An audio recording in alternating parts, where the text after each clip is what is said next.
Bicolor and tricolor light-emitting diodes, or LEDs, light up in a particular color depending on current flow direction.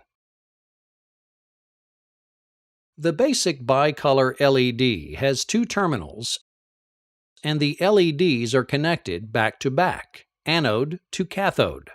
The terminal that is made positive determines the LED that lights. If a positive voltage is supplied to the green anode, then the green LED lights. If positive voltage is supplied to the red anode, then the red LED lights.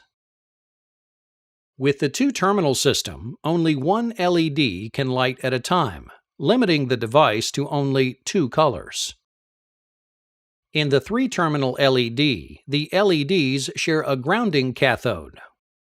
Like the bicolor LED, a positive voltage connected to an anode lights the LED.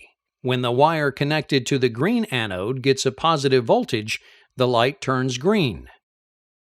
When the wire connected to the red anode gets a positive voltage, the light turns red. However, because the two anodes are wired separately, it is possible to apply positive voltage to both wires. In this case, the LED gives off a third color, a mixture of the two. This color is often an amber color.